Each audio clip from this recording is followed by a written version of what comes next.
Spencer, the hand signals for time are 5, 1, and then include. Got you. Yeah. Yeah, I got it. So, okay. So before we start, I'd like to have Mr. Susslick, would you please look inside my wallet and please tell me how much money is in my cash pocket, and show us the other panelists if you could. Sorry, man. Yep, that's right, everyone. I'm broke. I got no cash at all whatsoever. $0. Well, I mean, I'm 17, and most 17-year-olds are broke in the first place, so it's all right. And we also have no responsibilities. I don't have to pay for groceries. I don't have to pay bills. I don't have to pay for shelter. It's all good. What if I told you that someone who's in their mid-20s and is working for minimum wage on their own has a wallet just like mine? Hello, I'm Spencer Coleman, and I'm here to talk to you about raising the minimum wage. So let's do some math to see why this guy's wallet is empty. So what you need to live in Maine is around $18,470. That's just the bare minimum to live a decent life.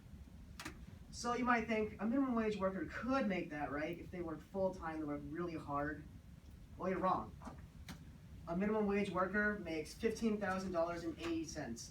You just can't live with that unless you have government financial support or if you're working 2 jobs.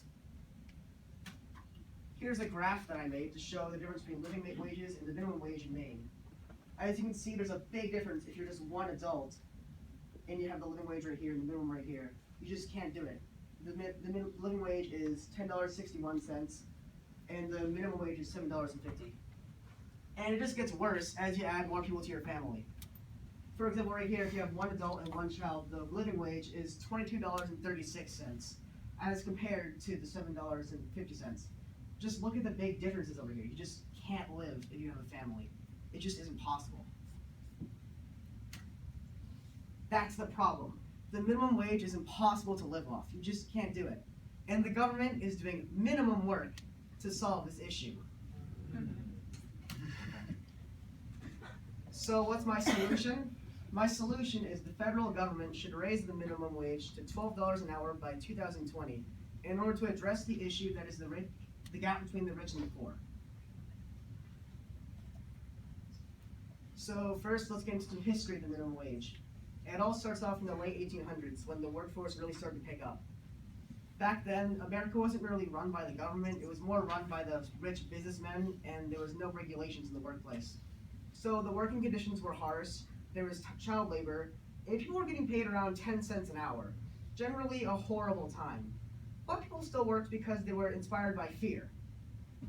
And then, around 1938, the minimum wage was an idea at first in 1935, but it was deemed unconstitutional and shot down.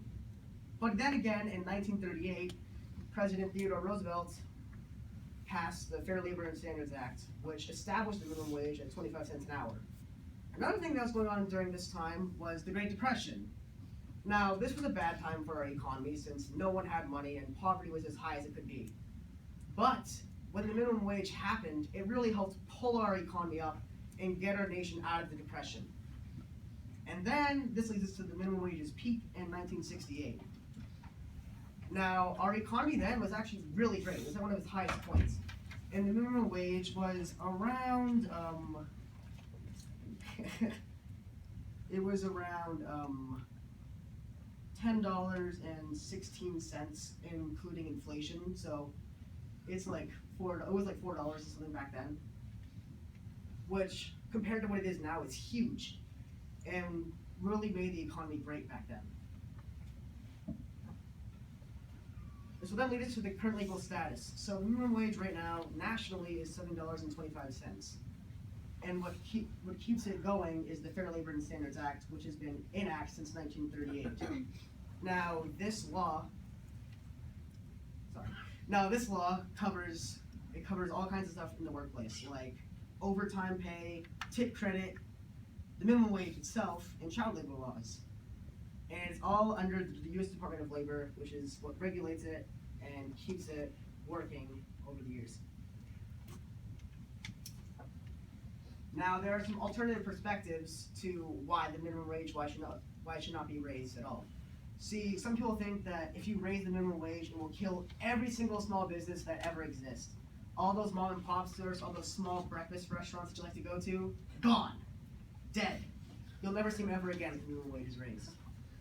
Now, other people think that it won't reduce poverty, but it'll actually increase it, because people will be losing their jobs because all the small businesses are gone and nobody will be able to afford them. So everyone will be forced to live in poverty. And then there are some people who think the minimum wage as a whole is immoral and wrong, because anyone who's working it is just a teenager and they're not really benefiting society and they deserve to be paid less for what the employer wants to pay them. Again, what needs to be done is the minimum wage needs to be raised to $12 an hour by 2020. So first, let's talk about the people who are working the minimum wage. There are 3 million people on minimum wage right now. That is a lot of people. And there's also a myth that almost all of them are teenagers. 3 million teenagers, to be exact, working minimum wage. But that's not true. 52% of the minimum wage workers are adults. And over half of those adults have children, which, as you've seen before in my graph, is really hard for those people who are living.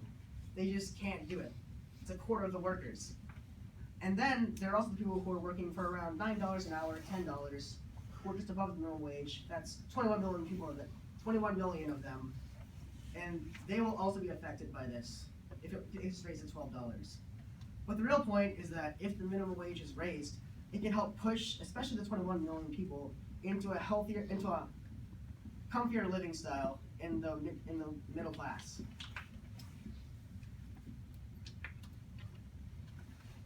Now, before we get into the economics, I want to share quotes from one of the greatest economists of all time, Henry Ford. There is one rule for the industrialists, and that is to make the best quality goods at the lowest cost possible, paying the highest wages possible. And now for the economic argument. So this right here is a pie chart that I made, which shows the small business owners who are in favor of the minimum wage increase and not in favor. The people in favor being blue and the people not in favor being green. So as you can see, 60% agree that the minimum wage should be increased and actually want to pay their workers more, which is a pretty good amount. It's more than half. Which leads us into our other economic arguments. So back to Henry Ford, the minimum wage increase would be good for business. His philosophy was that if he didn't pay his workers high enough, how could they buy his cars? That's how it works. If people don't pay their employers enough, how are they going to buy their products? How is the economy going to work if people can't buy things?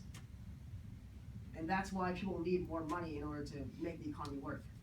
And the other thing, as shown before on my pie chart, is that small businesses can actually afford it. And with more people buying stuff, small businesses might actually be better than ever before.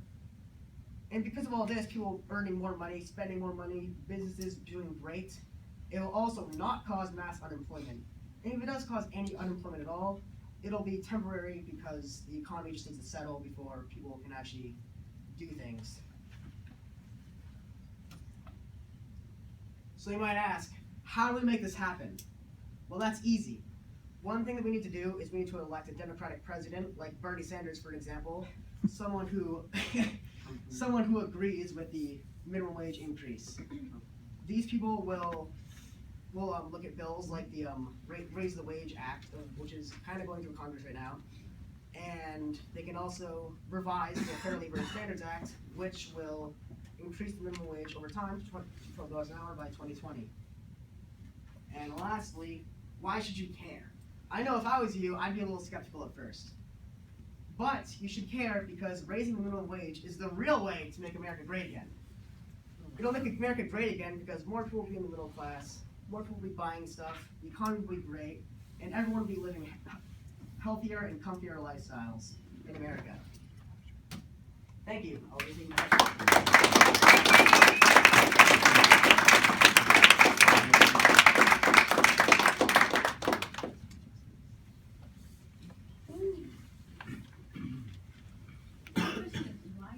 Why $12 an hour? When your graph at the beginning showed that you might need up to $23 an hour if you had 2 kids on your own. Like, why did you pick 12? Well, I chose $12 an hour because, I mean, really, the minimum wage isn't meant to be a necessary living wage for everyone. It's meant to be a starting place for people who are single and living on their own. So I chose $12 because it fits really everywhere in the United States. It'll fit, especially here in Maine, where the living wage is $10.61, but it'll even fit in California, where they're just barely scraped by with $12 an hour, and they'll still be able to live with just that amount of money. The current Raise the Wage Act, is that, do you know exactly what that proposes, the one that you said is in Congress right now? I'm pretty sure it proposes that the minimum wage get raised to $15 an hour, but I mean, I could be wrong. I just know a little bit about it.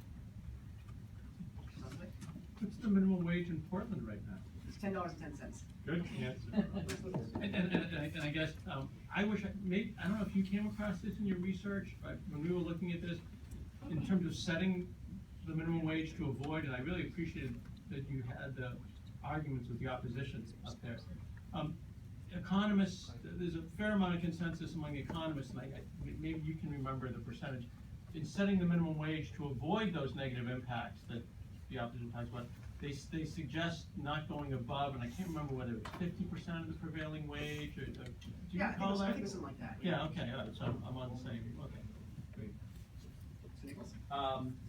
So, I mean, this isn't the first time people have tried to raise the minimum wage. It's probably been raised, I don't know, how many times has the minimum wage been raised throughout history? A lot. A lot. Like, it was like 20 something.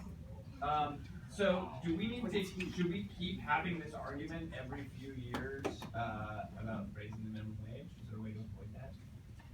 Well, there isn't really a way to avoid it. I mean, I guess there's one way you can do it is by raising the minimum wage every once in a while to like a set amount.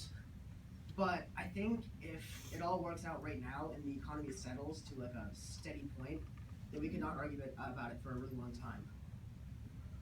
I had a follow-up question, because that was one of my questions too. So, you know, for a long time, right, you'll get stuck with a minimum wage because, and then there's political battles about it, right? So they're at $7.25 nationally, is that what you said? Yeah.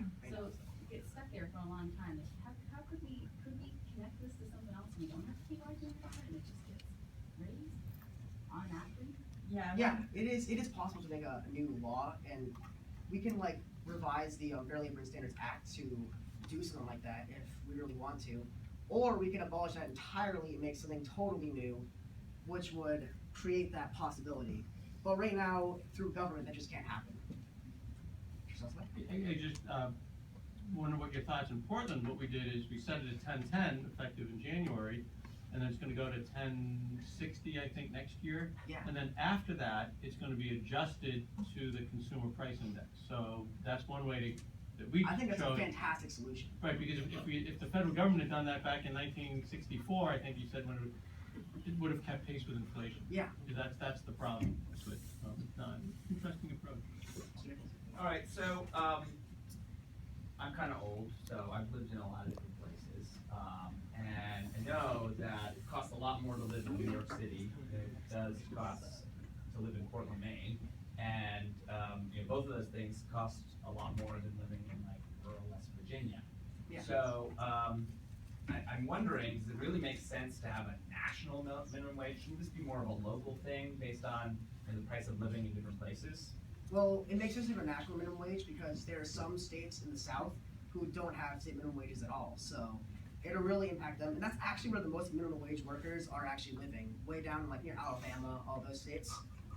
So those people are all having less than, like either the federal minimum wage or less than if they're waitresses and waiters. But it makes sense to have it all nationally so that it's secure for everybody. And the states and cities can decide for themselves if they need